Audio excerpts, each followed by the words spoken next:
Welcome to Internal Comms Pro, the podcast. This season, we are featuring experts who are on the field with you, helping you navigate the current world of internal communications.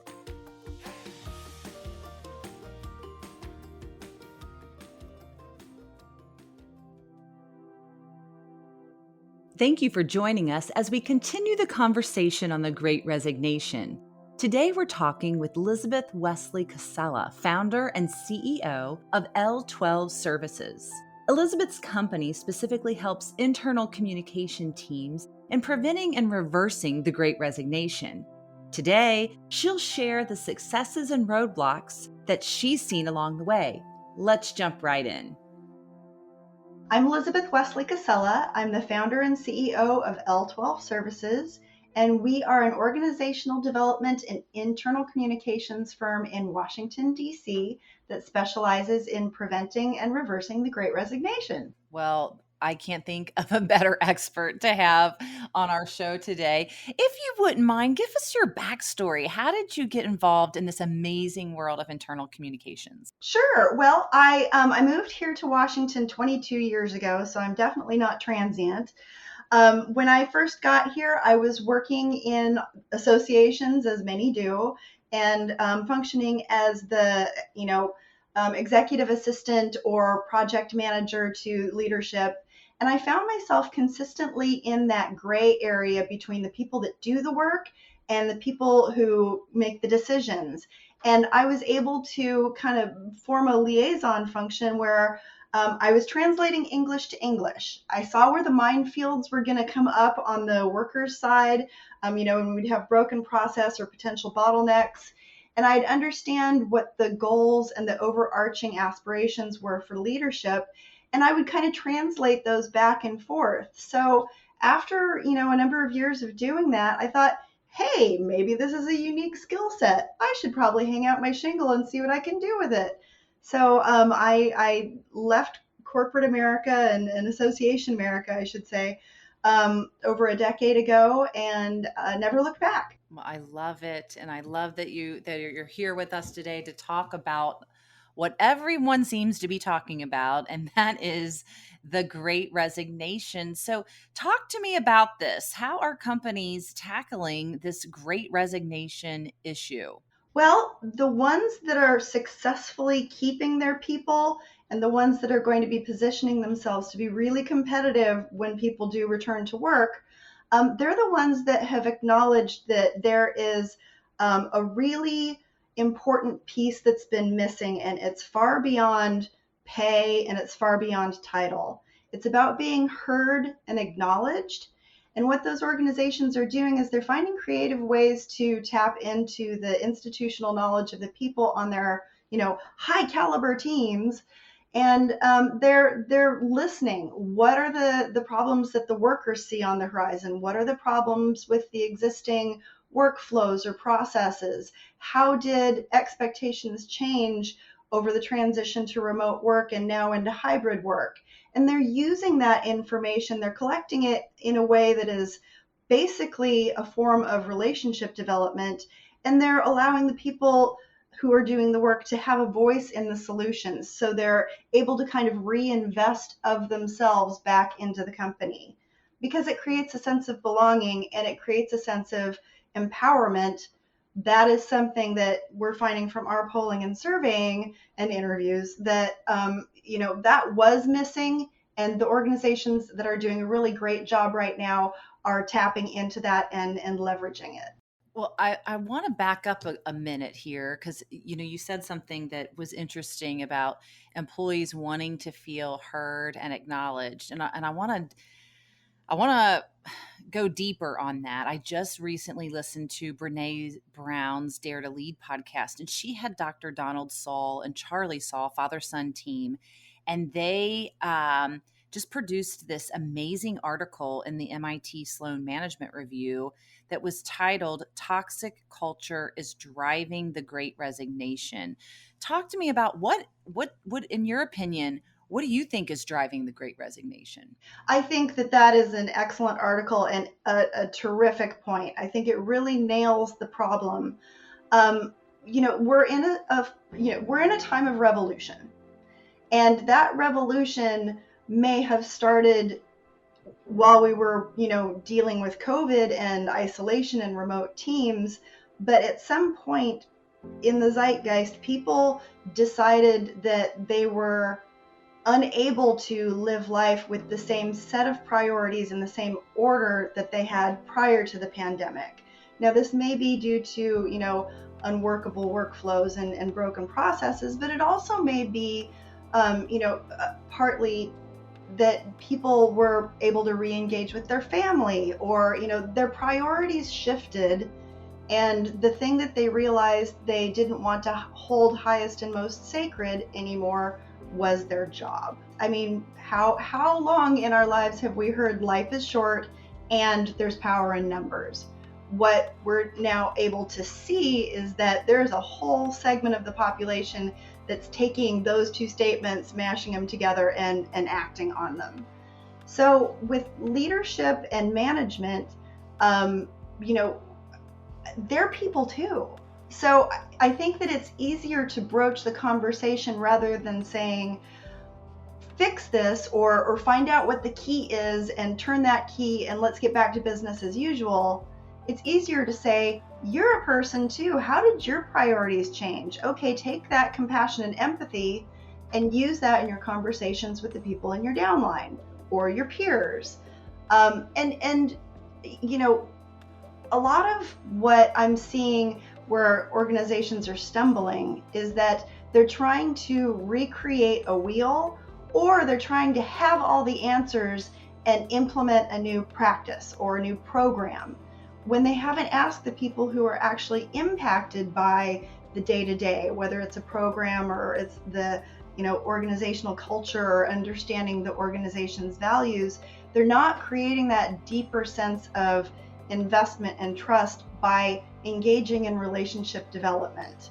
And to me that sounds like common sense, but we've kind of been trained to think of corporations and organizations as these massive, top-heavy, antiseptic, people-less machines. And right now is a great renaissance to bring the people back into the machine, with the understanding that you're creating a culture by investing and nurturing the entire ecosystem. You're not creating a culture by saying, oh, I read this in HBR, or oh, Google does this, I'm going to just, superimpose that on the people that I work with or that work for me. It doesn't work that way.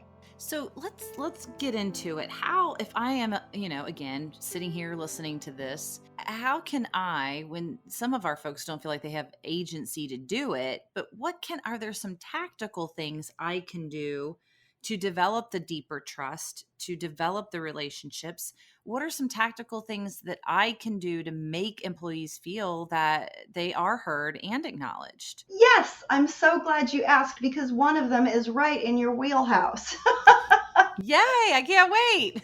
So we are finding that one of the more effective suggestions that we're making to our clients is to start investigating internal podcasts within the organization. It's an opportunity to find a new creative way to give voice to the way you communicate with your people, and also to elevate different voices within the working community. So it's a conversation just like we're having here, where people feel like they're, almost in an intimate space, and they're getting to know the people who are either running the podcast or who are the guests.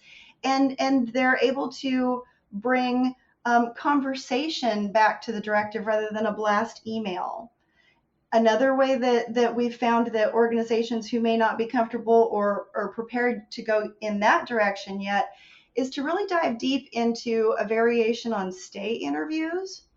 That is a less expensive, low tech way of finding out where your people are at, how invested they are, potentially who's interested in being groomed for leadership, but also what it's like a mini SWOT analysis. You're finding out what's working and what isn't, but almost more importantly, in today's environment, you're also finding out what keeps them there. If there was somebody who came to them with a competing offer, what would it be that would keep them there, or what would it take to keep them there? And that's a wonderful low cost way to make sure that you're retaining your high caliber talent.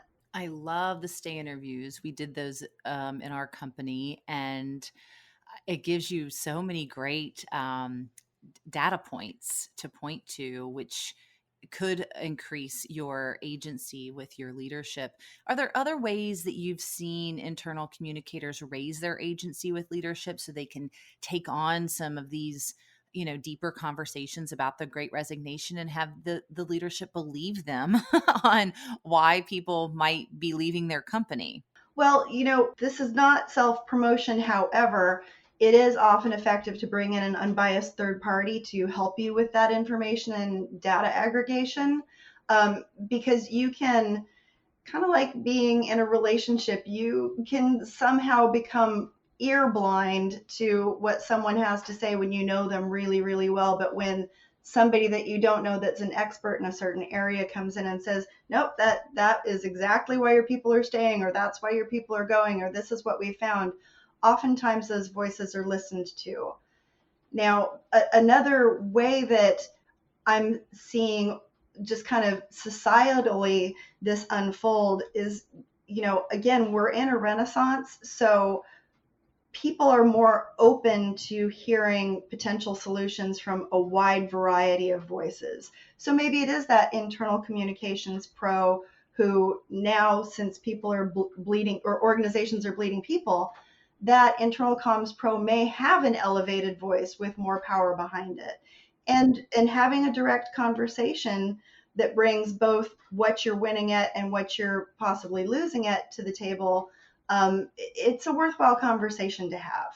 We'll continue our conversation with Elizabeth after a brief message from our sponsor, Circle.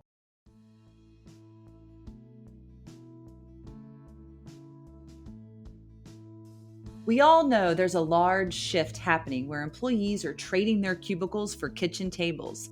There's a big question that we're all trying to solve. How can we keep our remote workforce truly engaged and informed? Our sponsor, Circle, has developed the Broadcast Suite to help internal communicators send the right message at the right time.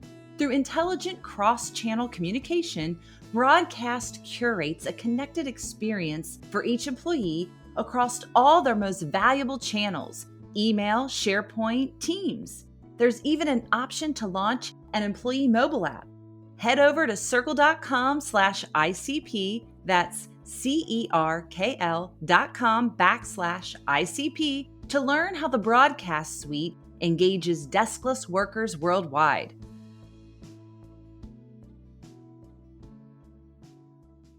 Now, welcome back.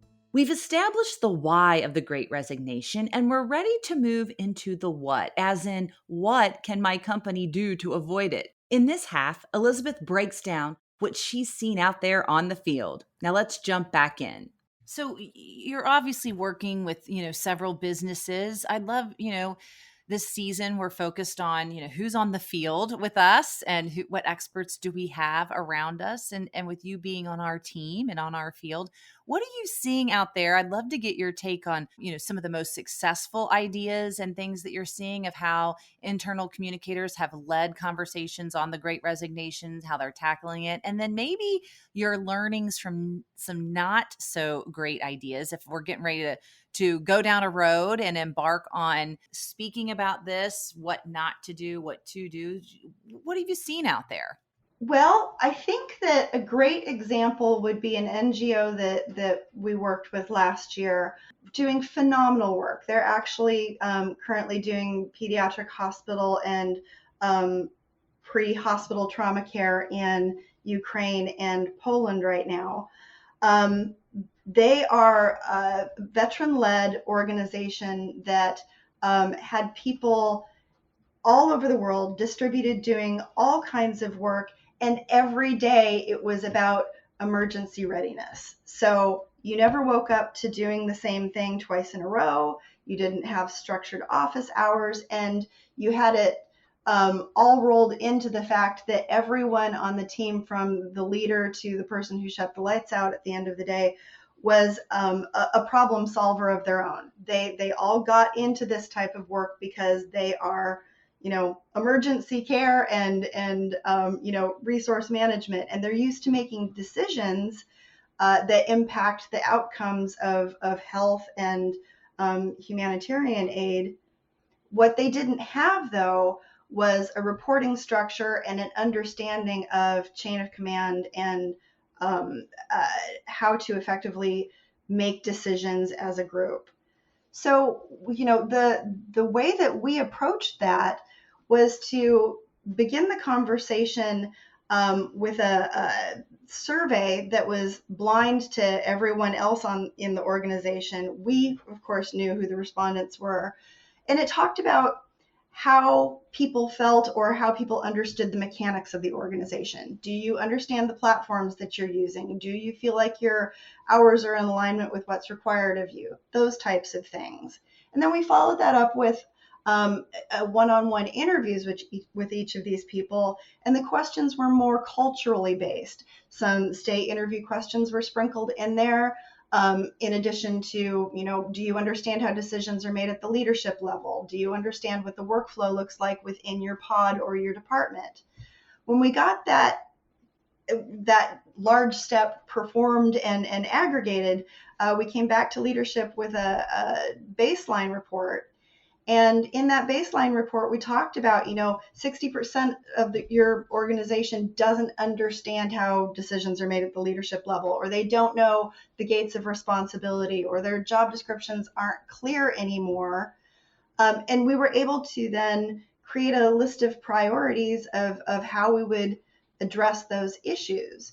All of the issues that we identified were solved through focus grouping the people that were on the ground performing the jobs and helping them craft the right types of tools that allowed them to communicate well. So we, created with their guidance, communications policies that identified what types of information go on which platform or which channel, so that there was clarity in messaging and people understood, if something came across a text or a WhatsApp, that meant it was urgent. But if you were talking about, brainstorming or having a longer discussion, that was an email and just bullet points in your project management platform. Clarifying that allowed them to then see where they were talking over each other or they were stepping on each other's feet, and exactly who had the skill sets to shine in which areas. So kind of reverse engineering, people shine here. Now what do we need in between these two places to fill in the talent so that we have a streamlined and seamless workflow all the way around? So as we are opening the conversation and sort of making sure that we're thinking about the Great Resignation, any clients that you've worked with where they were experiencing this and they didn't handle it well, and what maybe blind spot might our listeners have that we need to watch out for? I'm going to come at this from maybe a different angle than what's been talked about traditionally. One of the clients that we were able to help and opened our eyes to kind of a new understanding was a client who really felt like it was important to retain everyone. And that is the goal, right? You have a good team, you want to keep as many people as possible, and you hear about 90 million people leaving their jobs and going to do something else, whether it's going to a competitor or becoming an entrepreneur. We found with this client at a specific location that unfortunately, because of the pandemic and the reprioritization of values, there were a number of people on the team that were no longer aligned with the values of the organization. And there is a point at which being aligned is key to retaining your people. And if the organizational values either haven't changed or they've changed in a way that has been signed off by the board or signed off by leadership, and it's really important to maintain that new vision, there are going to be people who no longer jive with you. And so, how do you make sure that you support those people either in their transition or their understanding and adaptation to the new values?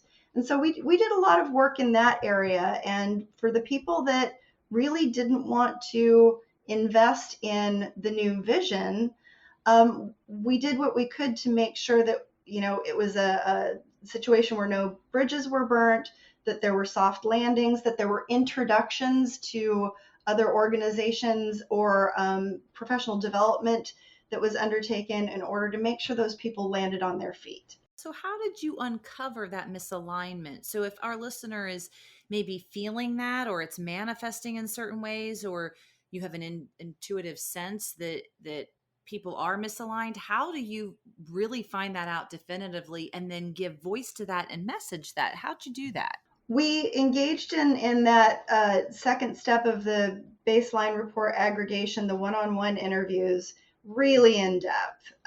We were running interviews that were lasting anywhere from, an hour to 2 hours, and talking about, how do you feel? What do you think the problems are? What do you have solutions for the problems that you see coming down the pipe?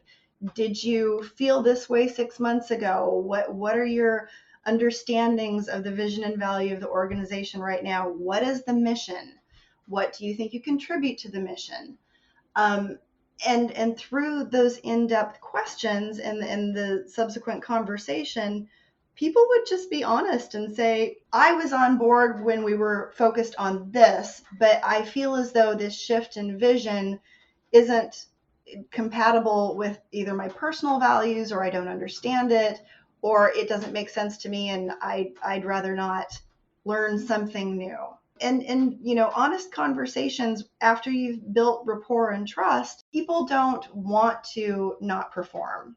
People actually feel better about themselves when they understand what the success metrics are that they can reach for every day. And if they don't feel aligned with that, and they feel like they're showing up for just a job, or a job that they don't like or they no longer understand, it doesn't feel good and they don't want to be there. Doesn't mean that they're bad people. It just means that it's no longer a fit.